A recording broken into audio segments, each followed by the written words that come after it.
TET 2025 जर का तुम्हाला क्रॅक करायची असेल तर तुम्हाला सरावाशिवाय काही पर्याय नाही. म्हणजे जे जे काही चॅप्टर असेल, इनइक्वॅलिटी आहे, सिम्प्लिफिकेशन आहे, क्वाड्रॅटिक इक्वेशन आहे, ॲप्रोक्सिमेशन आहे, कोडिंग डिकोडिंग असेल, इनपुट आउटपुट असेल, सिटिंग अरेंजमेंट असेल, पझल असेल, डाटा इंटरप्रिटेशनमध्ये टॅब्युलेशन असेल, वेगवेगळ्या प्रकारचे जे काही प्रश्न आहे, सोबतच नॉन व्हर्बल मीन्स आकृती असेल, या सगळ्यांची तुम्हाला प्रॅक्टिसच करावी लागेल. म्हणून मी घेऊन आलेला आहो हा एक सिरीज आहे की ज्यामध्ये मिक्स प्रश्नांचा तुमचा सराव होऊ शकतो. मोस्ट IMP क्वेश्चन्स म्हणून आपण त्याला टॅकल केलेला आहे. खाली दिलेल्या वर्गांमध्ये परस्पर संबंधाचे उत्तम प्रतिनिधित्व करणारी आकृती आपल्याला फाइंड आउट करायची आहे. मित्रांनो, यामध्ये घटक दिलेले असतात. त्या घटकामध्ये आपल्याला एक तर जनरल नॉलेज माहीत पाहिजे, नाहीतर थोडंफार गणितीय नॉलेज माहीत असणं गरजेचं आहे. ठीक आहे. मग इंजन आणि पिस्टन आणि चाके. हे पिस्टन म्हणजे नेमकं काय? इंजनमध्ये आतमध्ये जे काम करत असते म्हणजे असा एक हे असतो, असा एक राऊंड राहते आणि त्या राऊंडला असे राहते. हे काय करते की इथून इकडे इकडून इकडे असं फिरत राहते. तुम्ही जर ॲडव्हर्टाईजमध्ये जर बघितलं तर ज्यावेळेस आपल्याला क्रॅस्ट्रॉल वगैरे ज्या काय असेल त्याच्याले ॲडव्हर्टाईजमध्ये तुम्हाला हे दिसून येते. म्हणून इंजिनच्या आतमध्ये पिस्टन आहे. आणि चाकं जर म्हटले तर चाकाचा आणि इंजिनाचा तसा संबंध नाही आहे. जरी ते वाहनाचे एक वेगवेगळे पार्ट्स आहे म्हणून आपण त्या ठिकाणी त्याचा विचार करू शकतो. म्हणून या ठिकाणी इंजिनसाठी मोठा राऊंड आपण घेणार आणि पिस्टनसाठी हा छोटा राऊंड घेणार. चाके काय आहे तर चाके या दोघांना बसत नाही म्हणून चाके आपण आउटरला घेणार चाके. म्हणून याची डायग्राम ही येतं third diagram. So third diagram is the right answer of this question. Venn डायग्रामच्या बऱ्याच प्रकारचे प्रश्न तुम्हाला येत असते वेन डायग्रामचे, म्हणून तुम्हाला 200 असे घटक तरी व्हेरीफाय करावे लागतात. Second question. हा प्रश्न आहे मित्रांनो इनइक्वॅलिटीचा. तुम्हाला मी नेहमीच सांगितलेला आहे की हा प्रश्न कशाचा आहे तर इनइक्वॅलिटीचा आहे. आता मला सांगा की इनइक्वॅलिटी म्हणजे काय? इनइक्वॅलिटी म्हणजे होते असमानता. आता असमानतामध्ये आपल्याला एक विधान दिलेलं असते. आता विधानामध्ये 2-3 विधान असतात कधी कधी आणि निष्कर्ष सुद्धा या ठिकाणी 1-2 असतात. या ठिकाणी 2 निष्कर्ष देण्यात आलेले आहेत. ई आणि एच तुम्हाला या ठिकाणी दिसते. आता बघा आणि दुसरं आहे, एक मिनिट मला हे चेंज करते. ई आणि एच या ठिकाणी आहे आणि एच आणि डी आहे. हे कॉन्क्लुजन आपल्याला या विधानामध्ये शोधायचं असते आणि व्हिज्युअलीच तुम्ही शोधू शकता. ई पासून तर एच पर्यंत आपल्याला जायचं आहे. म्हणजे हा ई आहे, इथपासून आपल्याला इथपर्यंत जायचं आहे. मात्र याचे 2 स्ट्रोक तयार होतात. कसे बघा, ई पासून तर एच पर्यंत आपल्याला सहज नाही जाता येत. कसं जाता येणार? ई पासून तर आपल्याला एफ पर्यंत जावं लागेल आणि ह्या एफ पासून इकडे असं रिव्हर्सला यावं लागेल. म्हणजे हा एवढाच जो भाग आहे तो जैसे ते आपण लिहून घेणार असा. देन मग इकडून इकडे येणार. याला कट केला की याचं चिन्ह बदलेल. ते चिन्ह येणार आहे स्मॉलर दॅन. नंतर आय घेतला, नंतर याचं पण चिन्ह बदलेल smaller than is equal to h. नंतर याचं पण चिन्ह बदलणार, ते होणार आहे जी. अशा पद्धतीने आपण रिव्हर्सनं चिन्ह बदल करत करत इथपर्यंत पोहोचणार. आता हा जो ई आहे आणि हा जी, ई आणि जीच्या दरम्यान कोणकोणते चिन्ह आले? Less than is equal to, less than is equal to आणि लेस दॅन. आणि तुम्हाला एक बॉक्स तर माहीतच आहे की प्राधान्य कोणाला द्यायचा तर लेस दॅनला द्यायचा, त्याच्यानंतर याला द्यायचा आणि त्याच्यानंतर याला द्यायचा. प्राधान्याने हा महत्त्वाचा आहे म्हणून या ठिकाणी याला काही प्राधान्य नाही आणि हे 2 रिपीट झालं म्हणून आपण कट केला. म्हणून आपल्याला आन्सर येते इथं असं. हा झाला खरा निष्कर्ष. याला काय म्हणणार तुम्ही? खरा निष्कर्ष म्हणणार.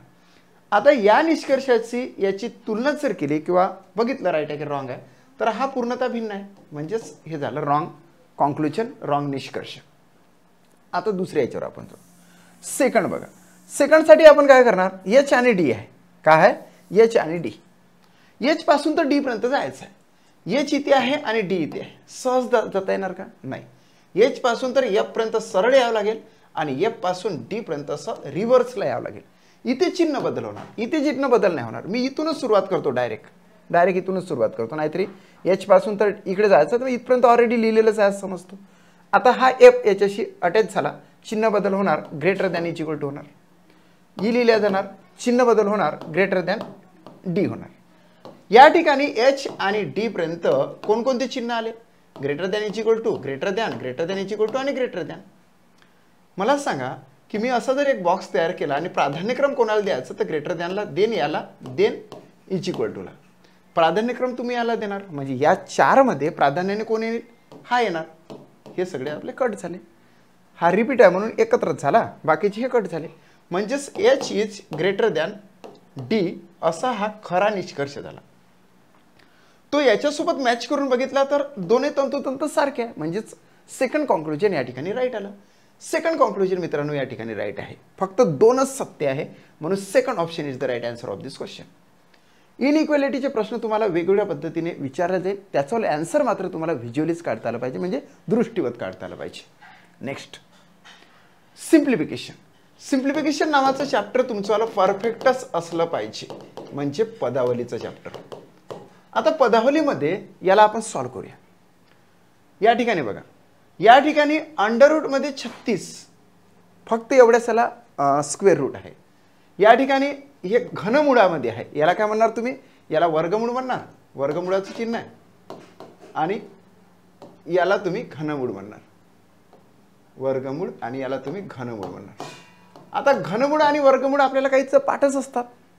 30 पर्यंतचा जर वर्ग केला तर तुम्हाला घनमूळ वर्गमूळ येतात, आणि घनमूळ सुद्धा तुम्हाला घनपाठ करावं लागते. किमान तुमच्यावाले 12 पर्यंत तरी घनपाठ असले पाहिजे. मला सांगा याच्यावर वर्गमूळ काय येणार आहे, 6 येणार. ठीक आहे, मी 6 लिहिले, टक्केचं चिन्ह आहे म्हणून डिवायडेड बाय 100 लिहिले, गुणिले हे 600 लिहिले, प्लस घनमुळात 64 आहे, म्हणजे 4 गुणिले 4 गुणिले 4, 4 16 16 64, म्हणजे याच्यावर येणार आहे 4. हे बघा 4 गुणिले 4 गुणिले 4, म्हणजे या ठिकाणी सरळ सरळ 4 आले. डिवायडेड बाय काय येणार मग आता या ठिकाणी 100%, म्हणजेच कोणत्या संख्येला टक्केचं चिन्ह लागलं की डिवायडेड बाय 100, गुणिले काय तर 800. तुमचा आन्सर तयार आहे मित्रा. इथे हे कटले 2 शून्य, 6 झाले, हे झाले 6 36, मी 6 36 लिहिले, प्लस इथे 2 शून्य कटले, 2 शून्य कटले, 8 32, 32 मी इथे लिहिले. म्हणजे आपलं प्रॉपर आन्सर या ठिकाणी आलेला आहे 68. 68 is the right answer of this question. Easy question आहे, मात्र तुम्हाला त्याचं स्वरूप कळलं पाहिजे, तुमच्यावाले काही स्क्वेअर रूट पाठ असले पाहिजे. 68 is the right answer of this question. Okay, 4th नंबरचा ऑप्शन या ठिकाणी राईट आहे. 4था प्रश्न बघा, 16,000 या रकमेवर 20% वार्षिक दराने 2 वर्षासाठी चक्रवाढ व्याज किती असेल. टक्केला टार्गेट करायचं. टक्केला टार्गेट केल्यानंतरच मित्रा पुढे जायचं, आणि त्या ठिकाणी सांगतो की कशा पद्धतीने त्याचा आन्सर काढणार.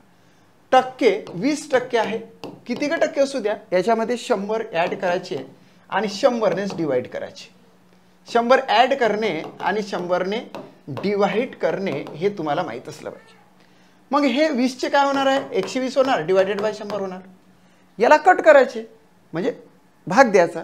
0 0 कॅन्सल, उरले काय 12 भागिले 10, याच्यामध्ये भाग जाऊ शकतो. 2 पंचे 10 आणि 2 सकम 12. मित्रा 20% म्हणजे 6 भागिले 5 होते, हे तुम्ही काढायचं असते. आता 2 वर्षासाठी म्हणजे आपल्याला कॅल्क्युलेशन करावं लागेल. या ठिकाणी मी तुम्हाला कॅल्क्युलेट करून देतो. ओके, 6 भागिले 5 गुणिले 6 भागिले 5, कारण की 2 वर्षासाठी म्हणून 2दा गुणाकार केला, गुणिले ही राशी किती हजार आहे, 16,000. हे तुम्ही कॅल्क्युलेट केल्यानंतर इथून पुन्हा 16,000 वजा करायचे, झालं आन्सर. या ठिकाणी डायरेक्टली भाग कधी कधी काय होते, 120 भागिले 10 जरी घेतले असते ना तर हे डायरेक्ट कटलं असतं. आता उलट या ठिकाणी तपलीक आहे. या ठिकाणी मी बघा 5 1 5 5 3 15, उरला 1 5 2 10 म्हणजे 3200, 5 1 5 5 सकम 30, 5 चूक 20 म्हणजे इथं 640. आता या ठिकाणी 6चा वर्ग गुणिले 640 हे करावं लागेल. 6चा वर्ग गुणिले 640 जे काय येणार त्याच्यातून 16,000 आपण वजा करूया. 6चा वर्ग होतो 36, डायरेक्टली इथे 36 घेतले तर 36 गुणिले 640, हा 0 इथं टाकला. 4 सकम 24, 4 सकम 24 2 उरले, 4 3 12 2 किती 14. ठीक आहे, 4 3 12 2 किती 14. आता या ठिकाणी असं केलं म्हणजे मला इथं लिहावं लागेल थोडंसं. येस, हा झाला 6 36 3 साइन 3 18 3 किती 21 झालं. 0 4 0 इथं 3 इथं 2, म्हणजे 23,040 रुपये ही झाली रास झाली. म्हणजेच रास म्हणजे परतफेड झाली. परतफेड म्हणजेच काय, 16,000 रुपये घेतले होते 20% व्याज दराने 2 वर्षासाठी चक्रवाढ व्याजाने पैसे देणे कबूल झालं होतं. म्हणजे 16,000चे आपल्याला 23,040 रुपीज त्यांना द्यावं लागेल परतफेडीच्या स्वरूपात. मात्र याच्यामध्ये चक्रवाढ व्याज इन्क्लूड आहे. ते चक्रवाढ व्याज कसं फाइंड आउट करायचं, तर 23,040 मधून मुद्दल काढायची. मुद्दल काढली की आपल्याला आन्सर तयार. या ठिकाणी 7 आणि 7 13 चला 7,040 आन्सर येते मित्र. 7,040 हे काय आहे, तर चक्रवाढ व्याज आहे. चक्रवाढ व्याज, ज्याला CI आपण म्हणतो, कंपाऊंड इंटरेस्ट. चला पुढे. टेट 2025 साठी टेस्ट सिरीज लॉन्च करण्यात आलेली आहे मित्र. 10 टेस्ट मिळतात, त्यातल्या 5 टेस्ट लगेच मिळतात आणि 5 टेस्ट ह्या शेड्यूल तयार करण्यात आलेला आहे 18 तारखेपासून. 18 मे पासून तर 19, 20, 21 आणि 22 उरलेले जे 5 पेपर आहे ते 5ही पेपर या शेड्यूलनुसार तुम्हाला मॉर्निंगला 8 वाजता दिले जाईल. 8 ते 10 मॉर्निंगला तुम्ही पेपर सोडवणार आहात आणि लगेच 10 नंतर तुम्हाला यूट्यूबवर त्याचं एक्सप्लेनेशन मिळेल. म्हणून सुरुवातीला 5 पेपर तुम्ही घ्या, लगेच तुम्हाला बाकीचे पेपर मिळेल या शेड्यूलनुसार. असे करून 20 पेपर आहे. प्रत्येक पेपर हा 200 गुणाचा आहे. प्रत्येक पेपरची खासियत अशी आहे की प्रत्येक पेपरमधला प्रत्येक प्रश्न हा फॉलो करते IBPS पॅटर्न.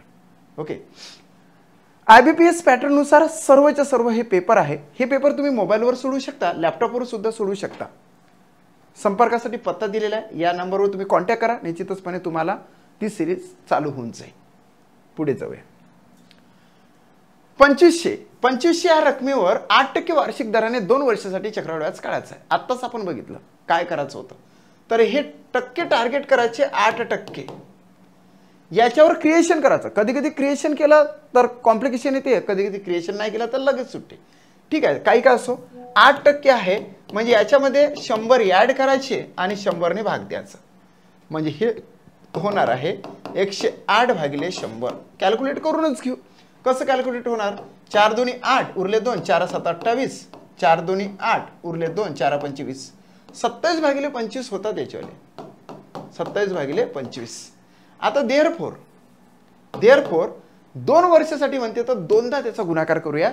27 भागिले 25 गुणिले 27 भागिले 25 गुणिले 2500. आणि हे केल्यानंतर याच्यातून वजा आपल्याला 2500 करावं लागेल. रिपीट मारायचं. 25 का 25, 25 का 25 म्हणजे इथे 100, 25 का 25, 25 100. देअरफोर 27 गुणिले 27 गुणिले 4 हे काढल्यानंतर याच्यातून 2500 वजा करा.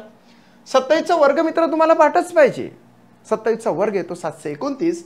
सो 729 गुणिले 4 आणि वजा 2500. या ठिकाणी 4 9 36, 3 हातचे आले, 4 दुनी 8, 8 आणि 3 11 होतात. 1 हात आला, 728 नाही 29 होते. सो 2916 झाले. 2916 ही झाली रास. त्या रासेमधून जर मुद्दल काढली तर निघतं चक्रवाढ व्याज. देअरफोर 2916 वजा 2500 आणि तोंडी तुमचा आन्सर येते ते म्हणजे 416 रुपये. B is the right answer of this question because 416 हे आहे कंपाऊंड इंटरेस्ट म्हणजेच चक्रवाढ व्याज. कंप्लीट. 6वा प्रश्न. या ठिकाणी मित्रांनो खाली टिप देण्यात आलेली आहे की तुम्हाला अचूक मूल्य काढण्याची गरजच नाही. म्हणजे हा प्रश्न येतो अप्रोक्सिमेशनचा. कशाचा? अप्रोक्सिमेशन म्हणजे काय होते तर अंदाजे मूल्य काढा. ओके, अंदाजे मूल्य काढायचं आहे. मग अंदाजे मूल्य काढण्यासाठी पॉईंट नंतरचा भाग आपल्याला लक्षात घ्यावा लागते. तो जर पॉईंट नंतर लगेच 0 2 3 4 आला की तो हटवून टाकायचा. जर 5 6 7 8 आला तर आधीची संख्या 1 ने वाढवायची. तिथं तसं नाही.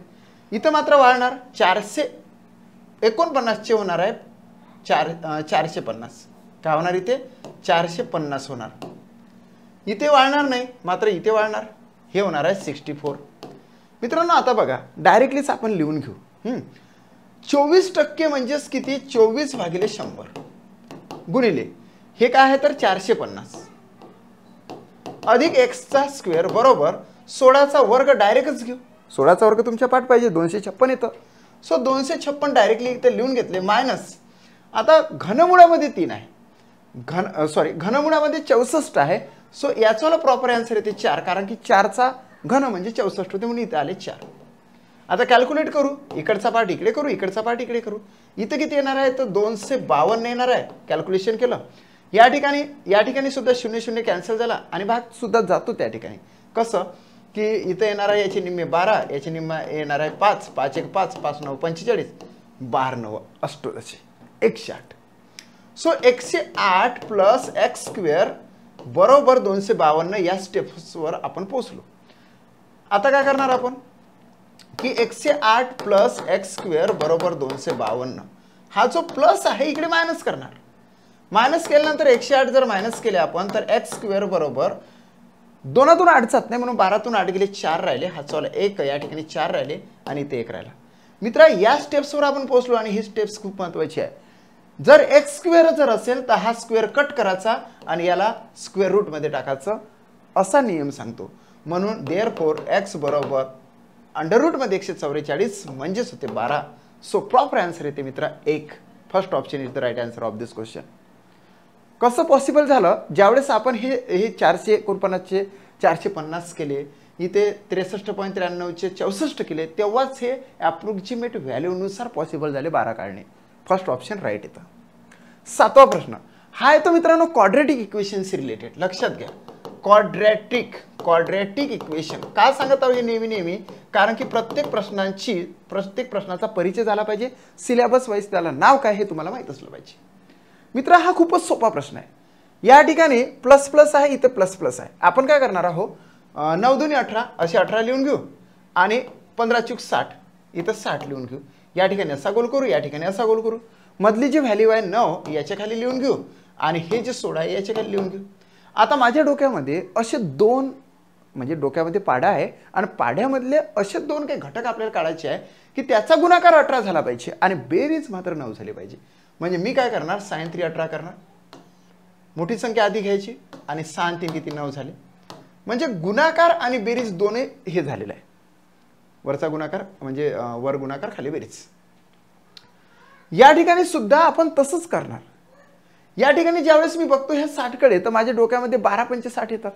आता 12 पंचे 60 आले तर इकडे 17 पाहिजे, तसं 16 आहे. या ठिकाणी माझ्या डोक्यामध्ये जर 12 पंचे 60 आले तर गुणाकार बरोबर होतो, परंतु बेरीज मात्र 17 होते, चालणार नाही. मग माझ्या डोक्यामध्ये 10 सकम 60 आले, कारण इथे बघितल्यानंतर 10 सकम 60 याचा जर मी गुणाकार केला तर 60 झाले, याची जर मी बेरीज केली तर 16 झाले, है की नाही. आधी गुणाकार इथं बेरीज पाहिजे ते खाली. आता फॅक्टर तर आपण बरोबर काढले आणि त्या फॅक्टर मध्ये इथे प्लसच आहे, प्लस प्लसच आहे. हे झाले अवयव. फॅक्टर्स म्हणजेच काय, फॅक्टर्स म्हणजे याला अवयव म्हणूया. आता अवयव झाले, परंतु याच्या अवयवाच्या अपोजिट मध्ये मुळे असतात. मुळे म्हणजेच काय, रूट्स. रूट्स याच्याले काय असते, याच्या अपोजिटला असते. म्हणून x आणि x1, y आणि y1 थोडंसं कॅल्क्युलेशन करावंच लागते. कसं बरं, कारण की हा 2 आहे ना, याला भागिले 2 द्यावं लागते. हे 15 आहे ना, याला भागिले 15 द्यावं लागते. ते कॅल्क्युलेशन बाहेर केलं तरी चालते, तर मी इथेच करतो.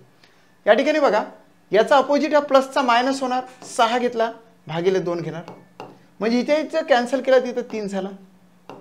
x बरोबर -3 आलं मित्रा. चलो पुढे जाऊया. हा जो 3 आहे मी -3 म्हणून घेतला, हा भागिले 2 घेतला तर 3चे 2 तुकडे पाडले तर 1.5 झाला. म्हणजेच मी इथं 1.5 घेणार. झालं ओके.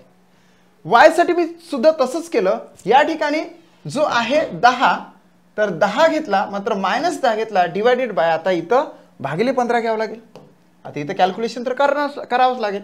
इथं 5 2 10, 5 3 15, 2 भागिले 3, 2 भागिले 3 म्हणजेच 3 सकम 18, 3 सकम 18, 3 सकम 18.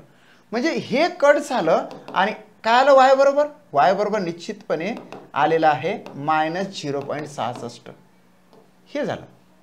देन y1 बरोबर हा जो 6 घेतला, 6 भागिले 15 करावं लागेल, -6चं प्लसचं मायनस केलं. 3 2 6, 3 5 15, 2 भागिले 5 झाले, म्हणजे याचं आलं -0.25 एवढं आलं. हां, y1 बरोबर एवढं आलं मित्र. आता कंपॅरिझन करावं लागेल. लास्टमध्ये कंपेअर तर करावंच लागते, त्याच्याशिवाय आन्सर येतच नाही.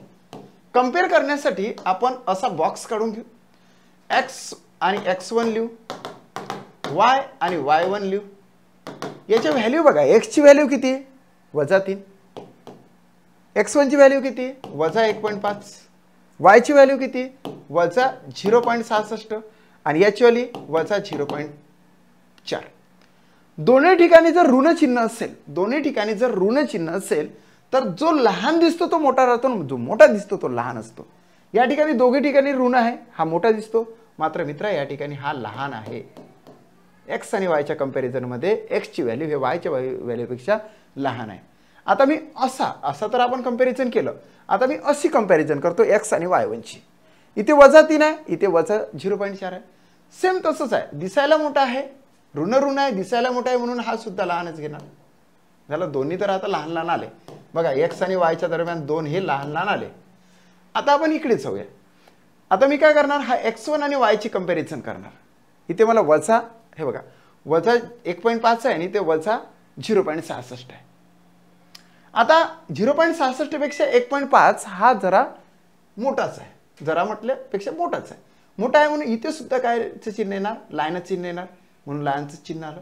आणि आता असे मी कंपॅरिझन करतो तर या ठिकाणी सुद्धा 1.5 हा दिसायला मोठा दिसतो, मात्र हा लहान असतो, म्हणून इथं सुद्धा लहानच आलेला आहे. या सगळ्याचं कॉम्बिनेशन केलं तर x is less than y is the final answer of this question. Second option या ठिकाणी राईट येते. यस, तुम्ही इच्छा इथे करू शकता, नाही लिहिलं तरी इच्छा इथे बघून तुम्ही असं व्हिज्युअलीच आन्सर काढू शकता. असं केल्यापेक्षा सेकंड ऑप्शन राईट येते. देन 8वा प्रश्न मित्रांनो, संशोधक, शास्त्रज्ञ आणि प्राध्यापक काय असते आपल्याला माहिती आहे. संशोधक आणि शास्त्रज्ञ आणि प्राध्यापक याच्यामध्ये संशोधक हा शास्त्रज्ञ असू शकतो, जो काही रिसर्च करतो तो शास्त्रज्ञच झाला ना. म्हणून या ठिकाणी संशोधक हा शास्त्रज्ञच असतो असं नाही, काही असतात काही नसतात, पूर्ण याला नाही म्हणू शकत आपण, कारण की वेगवेगळ्या प्रकारच्या विंग्स आहे ज्ञानाच्या. सायन्सचा आपण विचार करता कामा नये, बाकीचे सुद्धा सोशल सायन्स वगैरे सगळे आहे, त्या ठिकाणी सुद्धा संशोधन लागतं. म्हणून काही संशोधक हे शास्त्रज्ञ असतात. या ठिकाणी आपल्याला असं करावं लागेल, इथं आपण लिहिला संशोधक आणि इथे काय लिहिणार आपण शास्त्रज्ञ. पण प्राध्यापकाचा जर विचार केला तर काही प्राध्यापक शास्त्रज्ञ असतात, काही नसतात. काही प्राध्यापक हे संशोधक सुद्धा असतात, काही नसतात, आहे की नाही. संशोधक हा प्राध्यापक सुद्धा होऊ शकते ना. म्हणून त्याला जोडायची कुठं, जर इथे जोडला तर याच्यासोबत संबंध राहत नाही, म्हणून त्याला जोड लागेल इथे, म्हणून इथे येतं प्राध्यापक. एकाच दुसऱ्याच ते काही प्रमाणात असतात, म्हणून या प्रकारची डायग्राम या ठिकाणी तयार होते. So third option is the right answer of this question. 9वा प्रश्न सुद्धा अचूक मूल्य काढण्याची गरज नाही, म्हणजेच अंदाजे मूल्याच्या संदर्भातला हा प्रश्न आहे. 24.97% म्हणजे हे 25/100 झाले, गुणिले हे झाले 84 भागिले या ठिकाणी काय म्हणणार आपण आता 7 इज इक्वल टू व्हॉट. 25 × 25, 25 × 100, 4 × 4, 4 2 8 आणि 4 1 4, 21/7 म्हणजेच 3 is the right answer of this question. हा प्रश्न खूप सोपा आहे, मात्र याच्यामध्ये आपल्याला अप्रॉक्सिमेट व्हॅल्यू काढता आली पाहिजे, हा त्याच्या मागचा उद्देश आहे. आपल्याला हे माहित असलं पाहिजे की पॉईंट नंतर 9 जर असेल तर 1 ने वाढवा लागते, पॉईंट नंतर जर 0 1 2 3 4 असेल तर आधीचा जसे ते ठेवा लागते, हा भाग कट करावा लागते. एवढं माहित होण्यासाठीच हा प्रश्न आहे. ठीक आहे. So first option is the right answer of this question, ज्यामध्ये 3 हे आन्सर आहे. 10वा प्रश्न पुन्हा अचूक मूल्य काढण्याच्या संदर्भातला हा प्रश्न आलेला आहे, म्हणजे आजच्या सिरीजमध्ये अचूक मूल्य काढण्याच्या संदर्भात टार्गेट केलेलं होतं. या ठिकाणी 55 तुम्हाला दिसून येतात, वजा या ठिकाणी 345 दिसून येतात, भागिले हे मात्र मला 23 दिसून येतात, बरोबर हे टॉइस एक्स, 2 × x म्हणजे टॉइस एक्स. बॉडमासच्या नियमानुसार एवढा भाग आपल्याला सॉल्व्ह करावा लागेल. आणि मित्रांनो तुम्हाला 23 कडे लक्ष गेल्यानंतर तुम्हाला माहित असलं पाहिजे की ही मूळ संख्या आहे. 2 3 5 7 11 13 17 19 23 23 23 23 29 23 मूळ संख्या, म्हणजे आपल्याला थेटच भाग द्यावा लागेल. 23 × 23 23 × 23 34 मधून 23 गेले, उरले किती तर 11 उरले, आहे की नाही. 11 उरले, मी इथं जर लावले असे तर 115 होतात. तर 23 पंच 5 3 15 हातचवाले 1 5 2 दाणे किती 11, म्हणजेच 5चा भाग जातो, या ठिकाणी 15 आले. आता लक्षात घ्या, 15 या ठिकाणी आले, डायरेक्टली आपण भाग दिला. तर देअरफॉर 55 वजा 15 बरोबर x. So x is equal to किती, तर या ठिकाणी आले 40. No sorry, twice x. इथे किती आले, 40 आले. आता मात्र लक्षात घ्या, इथे 0 आणि इथे 40, हा 2 इथं आहे, हा 2 इथं आहे. लास्टच्या स्टेप्सवर आपण आलो. 40 बरोबर ट्वाइस x. देअरफॉर 40 बरोबर ट्वाइस x. सो x बरोबर, हा इथं गुणिलेचं चिन्ह ऑलरेडी होतं, इथं गुणिलेचं इकडे काय होणार आहे, भागिले. सो इथं भाग दिला. x बरोबर मित्रा काय येते, तर 20 येते. 20 is the right answer of this question. 20 हे राईट आन्सर आहे. So first option is the right answer of this question.